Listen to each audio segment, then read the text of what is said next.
پھر ایک اور چیز، اگر ایک کوئی شخص یا بچہ یا نوجوان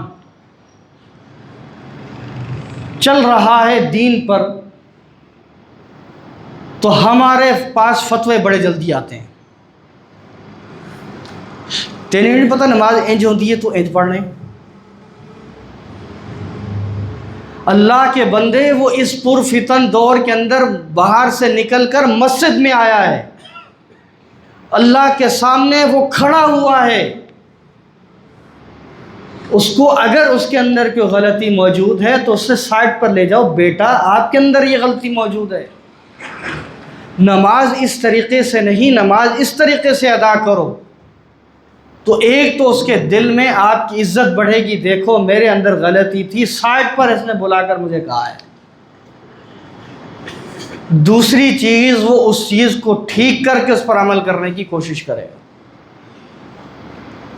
لیکن جس انداز سے ہم سمجھانے کی کوشش کرتے ہیں، یقین مانیے اس کے دل کے اندر نفرت آ جاتی ہے. کہنا پہلے بھی نہیں سی پڑھ رہا، ہوں بھی نہیں سی پڑھتا، ٹھیک ہے بس ختم کر. تبلیغ میں ایک یہاں ساتھی آئے تھے، انہوں نے ایک واقعہ سنایا. وہ کہ ایک شخص کے پاس ہم گئے، اسے بڑی مشکل سے راضی کیا کہ مسجد میں آؤ. کئی دن اس کے اوپر محنت لگی، آخر کار وہ مسجد میں آ گیا.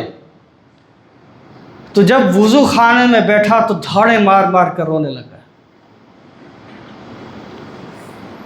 وہاں کے جو امام صاحب تھے وہ بھی ہمارے ساتھ موجود تھے، تو انہوں نے پوچھا کہ بیٹا کیا ہوا؟ انہوں نے کہا آج 25 سال کے بعد مسجد میں آنا ہوا ہے. انہوں نے وجہ پوچھی، اس نے کہا اسی مسجد میں اسی جگہ پر بیٹھا وضو کر رہا تھا کہ ایک آدمی نے آ کر تان کیا تھا مجھ پر، وہ دن تھا، آج کا دن ہے، میں مسجد میں داخل ہی نہیں.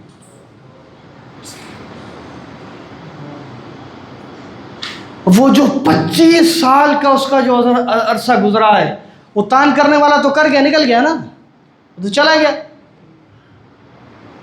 لیکن جو وہ مسجد میں نہیں آیا، اس کا گناہ اسے نہیں ملا، وہ اللہ سے دور ہوا، گناہ اسے نہیں ملا. اسے اللہ کے بندوں کی جو نفرت اس کے دل میں آئی، اسے گناہ نہیں ملا.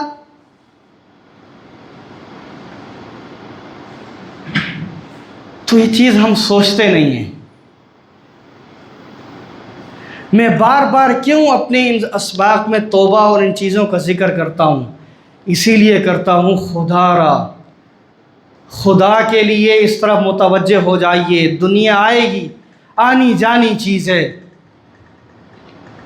لیکن بعد میں قبر میں جا کر پچھتانا نہ پڑے. کیوں میں اصحاب رسول صلی اللہ علیہ وسلم کے واقعات سناتا ہوں؟ اسی لیے سناتا ہوں ان کے کس طرح کی ان کی زندگی تھی، اور کیسے وہ نبی کریم صلی اللہ علیہ وسلم کی خدمت میں آئے اور کیا سے کیا ہو گئے.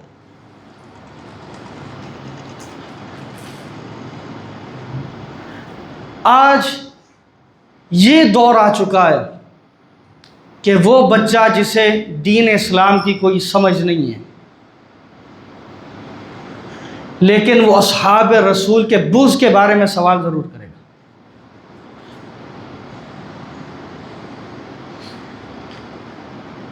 ہم کون ہیں؟ ہماری حیثیت کیا ہے کہ ہم رسول اللہ صلی اللہ علیہ وسلم کے اصحاب کے کردار پر بات کریں، جن کے کردار کی گواہی خود رب العالمین دے رہا ہے، جن کے کردار کی گواہی خود رسول اللہ صلی اللہ علیہ وسلم دے رہے ہیں. میں اور آپ کی حیثیت اس کے سامنے کیا ہے کہ ہم اصحاب رسول صلی اللہ علیہ وسلم کی کردار پر بات کریں. نبی کریم صلی اللہ علیہ وسلم کی سنت کو میں جھٹلا رہا ہوں، فرض کے اندر کمی کوتاہیاں میں کر رہا ہوں. دین اسلام کے اندر کمی کوتاہی ایسے نہیں جی ایسے ہے میرے دماغ کے مطابق، وہ میں کر رہا ہوں. نبی کریم صلی اللہ علیہ وآلہ وسلم کی طرف احادیث جھوٹی منسوب میں کر رہا ہوں اور کردار اصحاب رسول کا پوچھ رہا ہوں۔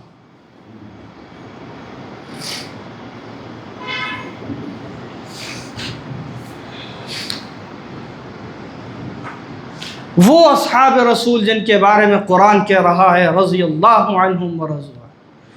کبھی قرآن کہتا ہے اولئک هم الراشدون، کبھی قرآن کہتا ہے اولئک هم المفلحون، کبھی قرآن کہتا ہے وہ کامیاب لوگ ہیں۔ لیکن آج انہی کے کردار پر ہمارا ایک 8 سے 9 سال کا بچہ بات کرتا ہے۔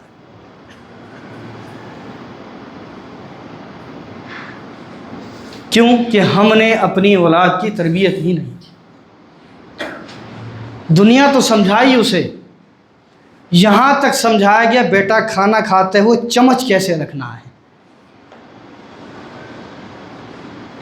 اس کے ساتھ ٹشو بیٹا آپ نے کیسے پکڑنا ہے، آپ نے کسی محفل میں بیٹھنا ہے تو کیسے بیٹھنا، اچھی بات ہے، سکھانا چاہیے۔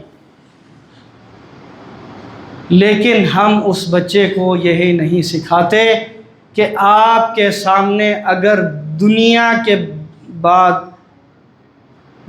کے علاوہ اگر دین کی بات کی جائے، آپ کو پتہ ہونا چاہیے کہ حلال کیا ہے اور حرام کیا ہے، آپ کو پتہ ہونا چاہیے نبی کی سنت کیا ہے اور کیا نہیں ہے، آپ کو پتہ ہونا چاہیے اللہ کس چیز سے راضی ہوتا ہے اور اللہ کس چیز سے ناراض ہوتا ہے۔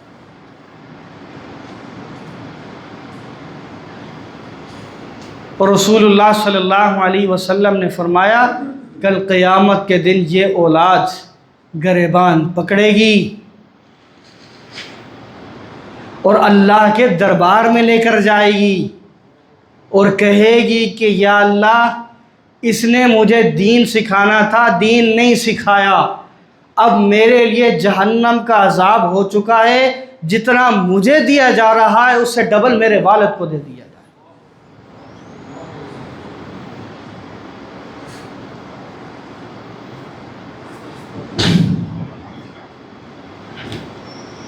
نہیں سوچتے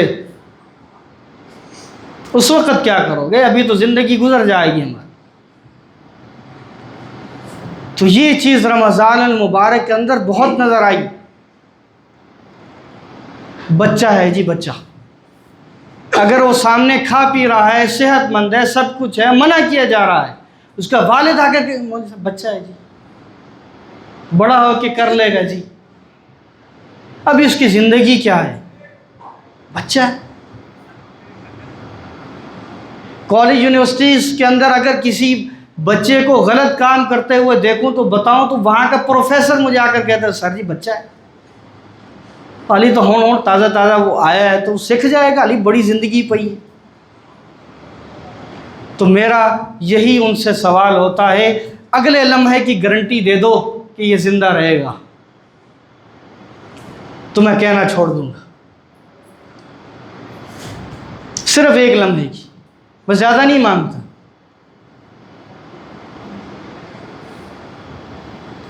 جنازے اٹھ رہے ہیں، ہم جنازے بھی پڑھ رہے ہیں، اس کے باوجود ہم نہیں سوچتے۔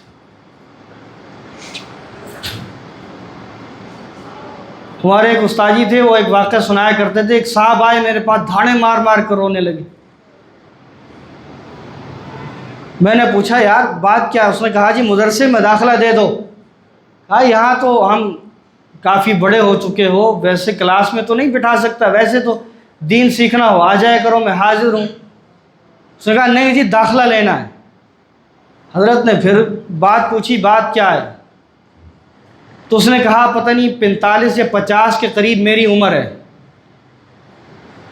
ساری زندگی امریکہ میں ادھر ادھر گزری، پڑھا یہاں ہوں، نوکری وہاں کی ہے، کل میرے والد کا انتقال ہوا، اللہ کی قسم اٹھا کر پوچھ لیجئے کہ میں جنازے پر کھڑے ہو کر تکبیر میری زبان پر جاری نہیں ہو رہی تھی۔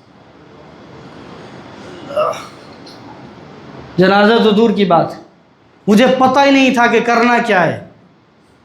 اب احساس ہوا باپ کے جنازے پہ دنیا سیکھ لی، دین نہ سیکھ سکا۔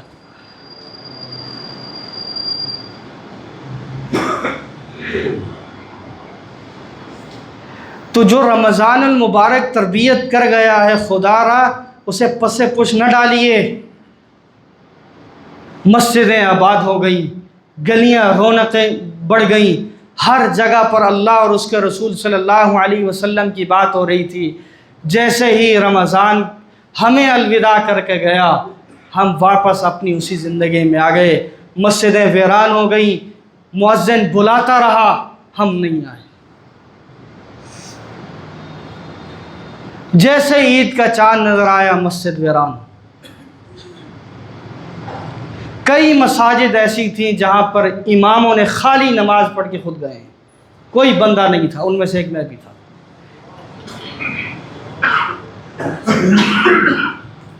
عید کے 3 دن یا 4 دن بعض اوقات ایسی نمازیں بھی میرے اوپر آئیں، میں اعلان کرتا رہا کہ خدا کے لیے کوئی مسجد آ جاؤ، میں نے جماعت کروانی ہے۔ کوئی نہیں تھا، اکیلا پڑھ کر آیا۔ مسجد بددعا نہیں کرے گی؟ مسجد نہیں پوچھے گی؟ مسجد اللہ کے حضور شکایت نہیں کرے گی؟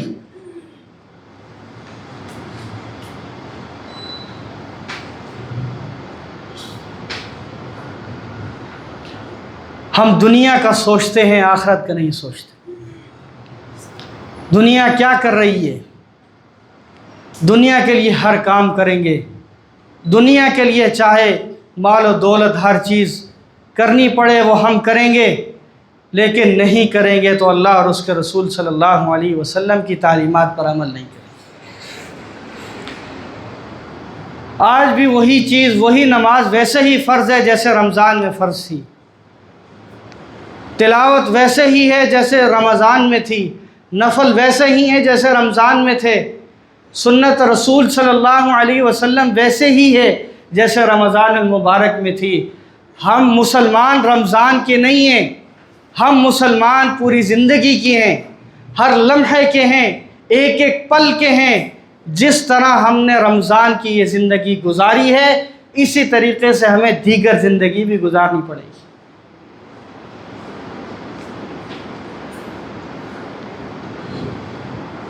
اگر ہم نے ویسی زندگی نہ گزاری، اگر رمضان کے مطابق ہماری زندگی نہ ہوئی، تو یہی کچھ ہوگا جو آج ہمارے ساتھ ہو رہا ہے۔ کسی نے کیا خوب کہا کہ زندگی کو رمضان کی طرح گزار لو، اللہ تمہیں موت عید الفطر جیسی عطا کر دے گا۔ تو اسی لیے وہ جو اعمال آپ رمضان میں کرتے رہے ہیں، وہی چیزیں آپ لگاتار کرتے رہیں، اسی طریقے سے زندگی گزارتے رہیں، اسی طریقے سے اللہ کو مناتے رہیں۔ اللہ رب العزت کو دلیل نہیں چاہیے، اللہ رب العزت کو کسی چیز کا ثبوت نہیں چاہیے۔ اللہ رب العزت آپ کو یہ نہیں کہتے کہ فلاں یہ کر کے آؤ، وہ کر کے آؤ، فلاں جگہ جاؤ، نہیں، فرمایا کہ آؤ، جھکو، ندامت کا ایک آنسو بہا دو، زندگی کے گناہ معاف کر دوں گا، نیکیوں میں بدل دوں گا۔ آؤ تو صحیح، جھکو تو صحیح، مانگو تو صحیح۔ اللہ ہر چیز پر قادر ہے۔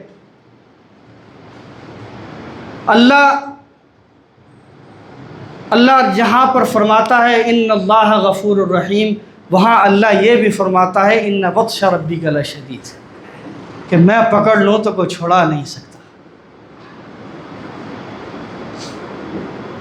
تو یہ چیزیں کرنا، نیکی کر کے سوشل میڈیا پر ڈالنا، لوگوں کو بتلانا میں نے یہ کر دیا، میں نے اتنے کروڑ روپے جو ہے وہ رمضان المبارک کے اندر اللہ کے راستے میں تقسیم کر دیے، مجھے مبارکباد دی جائے، یا یہ کیا جائے یا وہ کیا جائے۔ ایسی نیکی کرنے کا کیا فائدہ؟ جس نیکی سے رب خوش ہونے کے بجائے رب ہی ناراض ہو جائے، اس نیکی کرنے کا کیا فائدہ ہے؟ اگر ہماری عبادات صرف دنیا کے لیے ہوتی رہیں، اگر رمضان کے روزے دنیا کے لیے ہوتے رہے، اگر ہماری تراویح دنیا کے لیے ہوتی رہی، اگر ہماری زکوٰۃ دنیا کے لیے ہوتی رہی، اگر ہمارے صدقات دنیا کے لیے ہوتے رہے، اگر تلاوت کلام پاک ہماری دنیا کے لیے ہوتی رہی، تو یاد رکھیے دنیا ہے آخرت نہیں ملے گی. آخرت میں دھتکار دیے جائیں گے، آخرت میں دور کر دیے جائیں گے. وہاں رسول اللہ صلی اللہ علیہ وسلم کے پاس جب حوض کوثر پر جائیں گے تو وہاں بھی لا کا کہا جائے گا کہ میں اسے نہیں جانتا. آج ہم دین کے اندر تبدیلی کرتے ہیں، آج ہم قرآن کے اندر تبدیلی کرتے ہیں. ایسے نہیں ایسے پڑھنا چاہیے، یہ نہیں ویسے کرنا چاہیے. اللہ رب العزت نے علماء کو رکھا ہے، اللہ نے سینہ بسینہ اس اسلام کو چلایا ہے، لیکن آج ہم سوشل میڈیا کی حد تک رہ کر ہر چیز کو تباہ و برباد کر رہے ہیں. یہ قرآن تو وہ ہے جو ہمیں زمین سے اٹھا کر عرش پر بٹھانے والا ہے. یہ وہ ہمارے پاس جو چیزیں ہیں جو ہمارے لیے دنیا بھی بناتی ہیں آخرت بھی بناتی ہیں، لیکن ہم نے صرف دنیا کو محسوس کیا، آخرت کو محسوس ہی نہیں کیا. آج بھی بہت سارے ایسے نوجوان ہیں جن کی زبان پر صبح ہو یا شام ہو اللہ اور اس کے رسول صلی اللہ علیہ وسلم کا ذکر ہوتا ہے.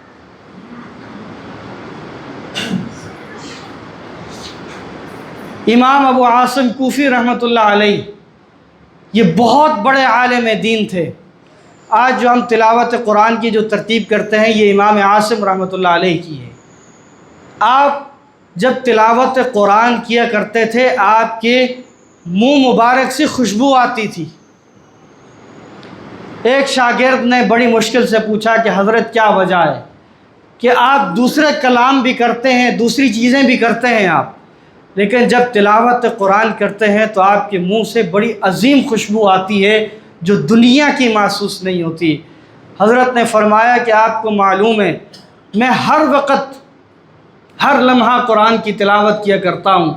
ایک دن ایسے ہی تلاوت کرتے کرتے سو گیا، خواب میں رسول اللہ صلی اللہ علیہ وسلم کی زیارت ہوتی ہے. فرماتے ہیں اے عاصم تو تلاوت کر، مجھے بہت اچھا لگتا ہے، تیری تلاوت سے اللہ بڑا خوش ہوتا ہے. رسول اللہ صلی اللہ علیہ وسلم نے ذرا قریب فرمایا اور منہ پر بوسہ دیا. وہ دن ہے، آج کا دن ہے جب تلاوت قرآن کرتا ہوں تو منہ سے کستوری کی خوشبو آتی ہے.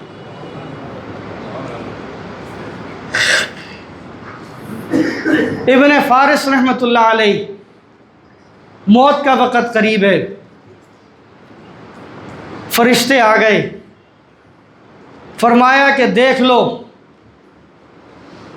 اپنی جنت میں اپنا مقام دیکھ لیجئے.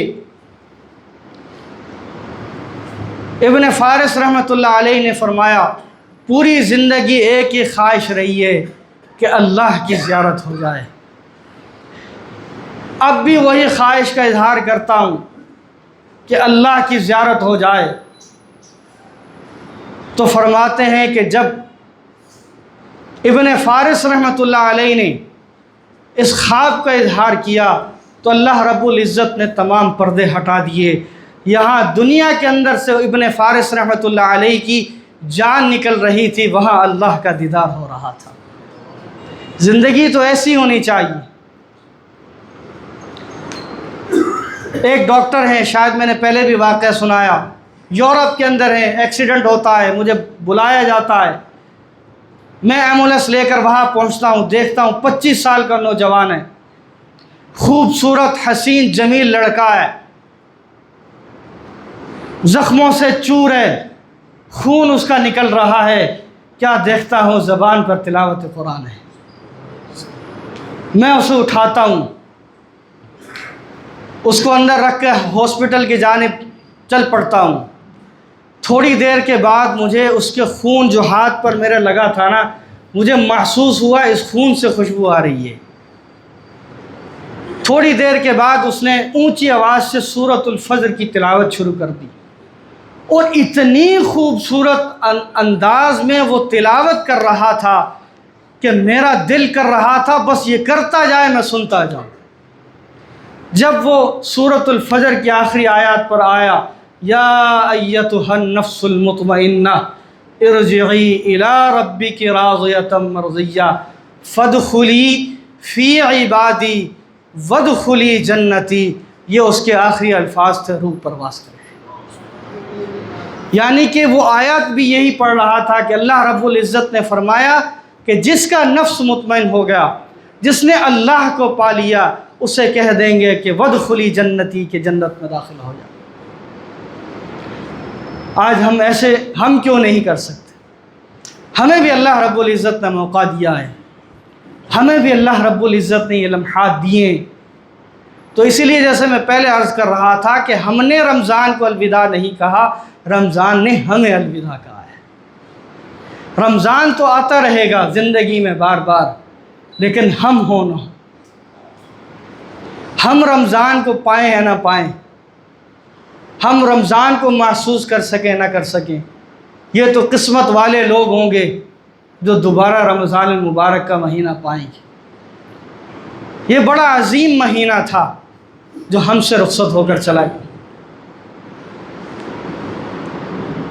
ایک صحابی رسول صلی اللہ علیہ وسلم نے خواب دیکھا کہ میرے دو ساتھی جنت میں، ایک کا درجہ بلند ہے، ایک کا درجہ ذرا کم ہے۔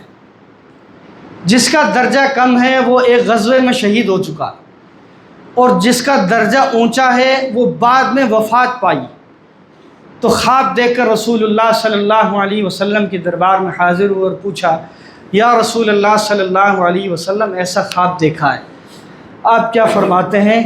فرمایا کہ اس کا مقام، اس کی شہادت بڑا بلند ہے، سب کچھ ہے، لیکن جو دوسرا تھا اس کو زندگی میں ایک رمضان اور ملا، اس لیے اس کا ایک درجہ بلند ہو گیا۔ تو اسی لیے رمضان المبارک کا یہ جو مہینہ آتا ہے، ہمارے درجات بلند کرنے آتا ہے، ہماری ٹریننگ کرنے آتا ہے، ہمیں سمجھانے آتا ہے، ہمیں اللہ کے پاس لے جانے آتا ہے، اللہ کے قریب کرنے کے لیے آتا ہے، اللہ کے قرب دینے کے لیے آتا ہے کہ اے لوگوں اللہ کے قریب ہو جاؤ، پریشانیاں بھی دور ہو جائیں گی، مصائب بھی دور ہو جائیں گے، مشکلات بھی تمہاری ختم ہو جائیں گی۔ اس کو صرف رمضان تک محدود نہ کیجئے۔ جھوٹ بولنا جس طرح رمضان میں حرام تھا، غیر رمضان میں بھی اسی طرح حرام ہے۔ زنا کرنا جس طرح رمضان میں حرام تھا، اس کے بعد بھی ویسے ہی حرام ہے۔ سود کھانا جیسے رمضان میں حرام تھا، ویسے ہی رمضان المبارک کے بعد بھی حرام ہے۔ اسی طریقے سے جتنی بھی چیزیں رمضان المبارک میں تھیں وہ غیر رمضان میں بھی ہیں۔ تو عہد کیجئے، اس طرح بڑھیے کہ ہم نے جو زندگی رمضان میں گزاری ہے، اللہ رب العزت وہ زندگی غیر رمضان میں بھی گزارنے کی توفیق نصیب فرمائے۔ اللہ سے مانگنا چاہیے۔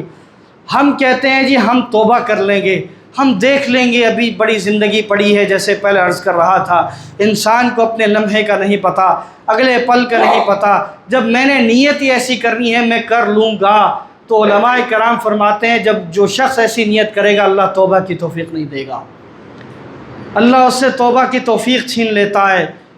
جس سے گناہ، انسان غلطیوں کا پتلا ہے، آتے جاتے اٹھتے بیٹھتے کہیں نہ کہیں یہ چیزیں ہو جاتی ہیں، گناہ سرزد ہو جاتے ہیں، تو اللہ سے معافی مانگ لینی چاہیے، اللہ رب العزت کے سامنے جھک جانا چاہیے، اللہ رب العزت کے سامنے سجدہ ریز ہو جانا چاہیے، اور اس بات پر یقین رکھنا چاہیے میں اپنے رب سے مانگ رہا ہوں، میں احکم الحاکمین سے مانگ رہا ہوں، میں رب العالمین سے مانگ رہا ہوں، میں رب کائنات سے مانگ رہا ہوں۔